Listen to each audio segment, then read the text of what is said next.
registration code. Joining us now to talk about this via Zoom is our political analyst, Dr. Ed Chervenak. Dr. Chervenak, thank you so much for joining us.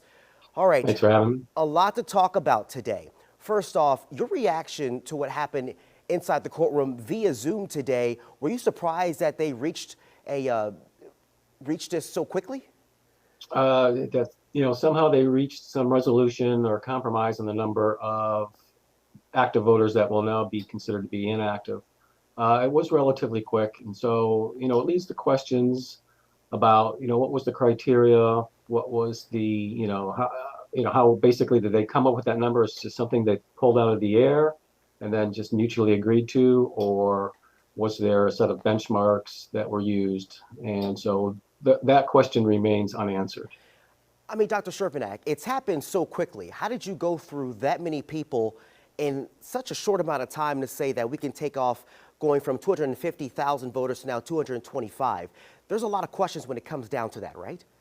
I suspect that they may have relied on the analysis from Gulf Coast Resources, which basically said that there were approximately 33,000 extra active registered voters on the rolls that should have been inactive. And so I'm assuming that's the basis that they used. And then from there, they came up with this 25,000 number. Now, Dr. Chervenak, we did hear from Mayor LaToya Cantrell, but that was before this decision was made. Do you believe that her legal team could probably try to file something against this, saying that, hey, this happened so quickly, we have a lot of questions when it comes down to how you got to these numbers? Could we see that down the road? I would suspect that the mayor's team will challenge this, that they're going to argue that this has not been done transparently, and that this number is just arbitrary. And they're going to make charges of disfranchisement because that's a sentiment that resonates and strikes a chord in the Black community. So I suspect that they will follow up and say, look, this is not according to the law. This is we're just making this up as we go along, and that we need to go by with what was on the list when the start of the recall. Now, do they have a legitimate argument when it comes down to saying that of the disenfranchisement of voters in the city of New Orleans? I mean, when we talk about disfranchisement, we're usually talking about people being purged from the list or being prevented from registering to vote. But that's not necessarily what's happening here. What we're witnessing is the changing of status from active registration to being an inactive registrant.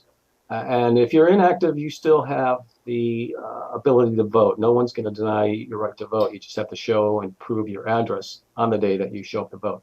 Now, that is an additional hurdle. That's an additional cost, but you're not being prevented from voting.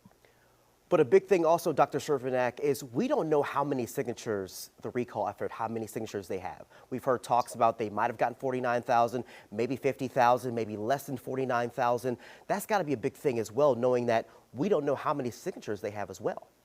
And that'll be another charge probably made by the mayor in terms of this lack of transparency, that they won't release the numbers, and that this is just being done behind closed doors, these backroom deals. And so basically what we need to do is go by what the state law says, 20% of active registered voters. So much going on, and so much is going to continue to happen when it comes down to the situation. Dr. Ed Chervenak, thank you so much for your time. And again, something tells me this will not be the last time we talk about this. Thank you so much for talking to us. Probably right. Absolutely. And to stay up to date on this developing story, remember, you can download the free WDSU mobile app.